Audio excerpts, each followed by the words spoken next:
Olá pessoal, nesse vídeo nós vamos resolver o seguinte problema de equilíbrio líquido-vapor.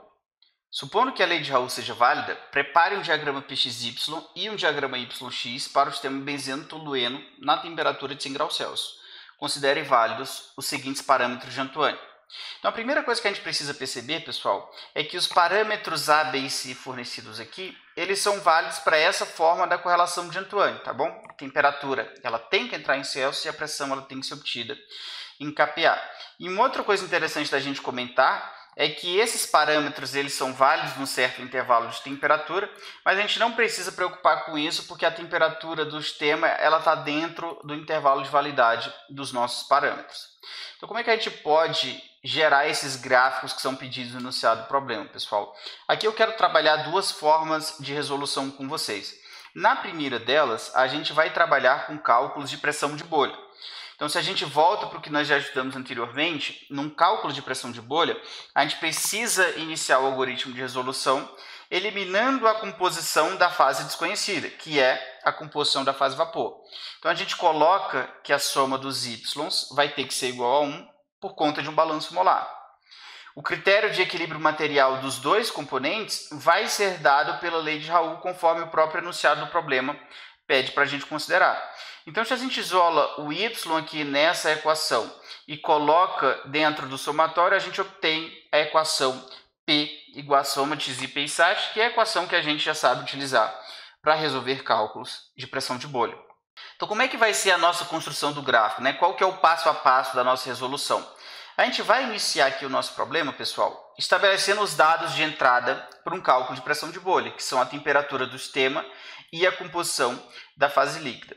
O valor de T ele já foi fornecido aqui no enunciado e ele é fixo no nosso gráfico como sendo 100 graus Celsius, ou seja, a gente pode arrastar isso aqui ao longo de toda a nossa tabela de equilíbrio.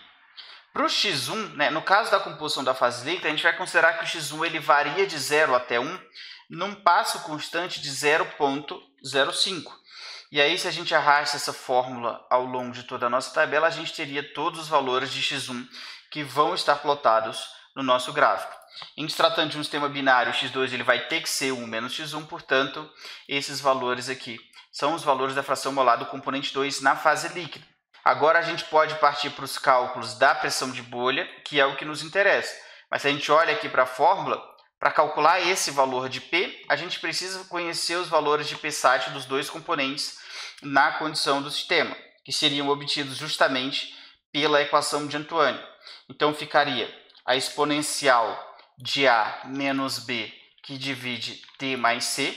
Eu vou fixar os valores de A, B e C para não ter problema na hora de arrastar essa fórmula, tá bom, pessoal? Eu posso fixar utilizando os cifrões, então você seleciona aqui e aperta F4 para o A, para o B e para o C. Ao longo de toda a nossa tabela, a pressão de saturação do componente 1 ela é constante nesse valor que eu trago ilustrado para vocês, o que faz sentido porque a temperatura não muda entre os diferentes pontos, né? O que vai mudar aqui seria a composição. Para o componente 2, a ideia é a mesma, então seria exponencial de A menos B, que divide T mais C, fixando aqui o A, o B e o C, também para não ter problema na hora de arrastar. Agora que a gente tem os valores de Psat, a gente pode aplicar essa equação, portanto, a pressão de equilíbrio no ponto 1 seria dada por x1P1Sat mais x2P2Sat. E aí vocês percebem que quando a gente faz essa conta, surge esse ponto em vermelho no nosso gráfico. Ele é o primeiro ponto da nossa curva Px1.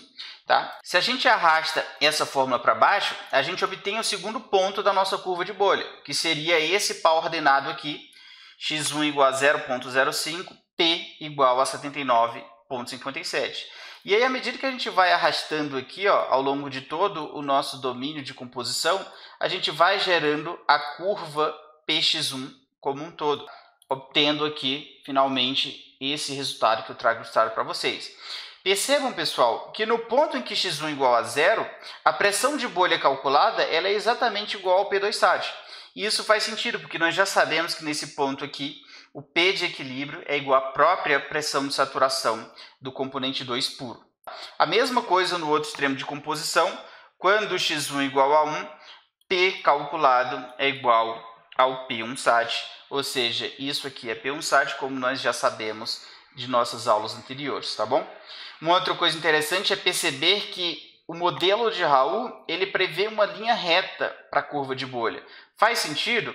Faz, porque se a gente olha para essa equação e rearranja ela, a gente obtém justamente essa expressão. Quando eu coloco P em função de x1, realmente isso aqui é uma linha reta. Coeficiente angular seria esse delta de P SAT, coeficiente linear seria o P2 SAT, como nós já colocamos anteriormente. Como é que a gente pode gerar a curva PY1, a nossa curva de orvalho? A gente precisa, para cada condição da nossa tabela, calcular a fração do componente 1 na fase vapor. Como é que a gente faz isso? A gente volta para o critério de equilíbrio material, ou seja, a gente volta para a lei de Raul e coloca que o Y1 vai ser x1P1 SAT sobre P. Então, surgiu aqui o primeiro ponto, ou seja, quando x1 é igual a zero, o y1 é igual a zero, só olhar para a fórmula, isso faz sentido. E arrastando aqui ao longo de todo o nosso domínio, a nossa curva de orvalho ela vai sendo construída e o resultado final é esse que eu trago ilustrado aqui para vocês, tá bom?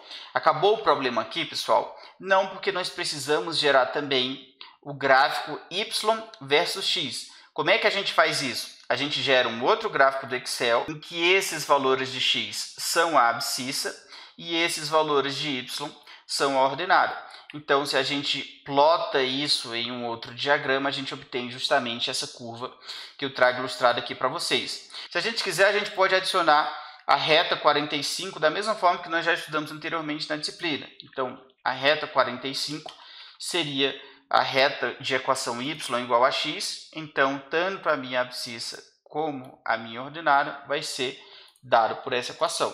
E aí a gente pode formatar essa série de dados, tá bom? Se a gente elimina aqui os marcadores, a gente obtém uma reta sem aquelas bolinhas, tá? Sem os pontos do gráfico.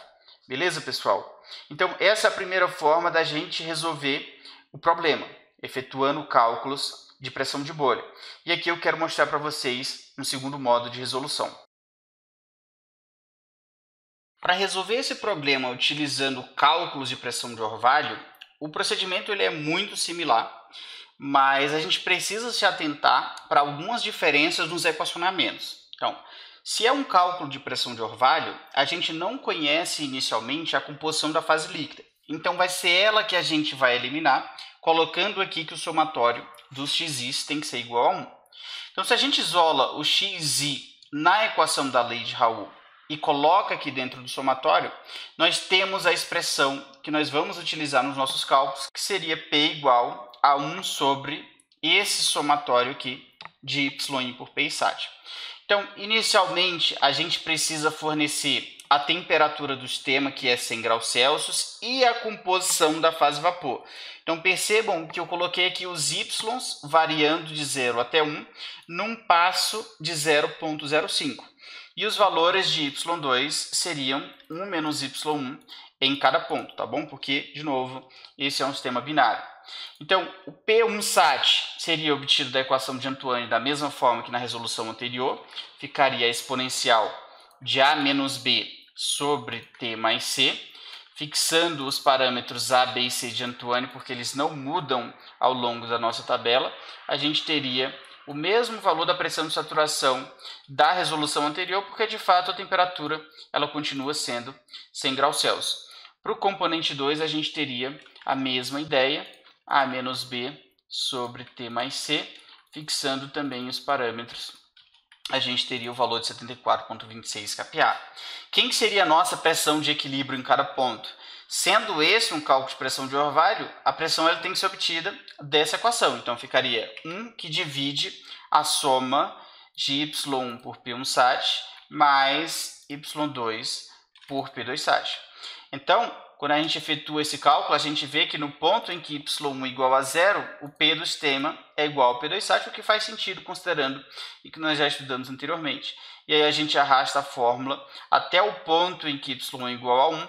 Quando a gente faz isso, está aqui plotada a nossa curva PY1, portanto, a nossa curva de orvalho. Quem que seria o X1?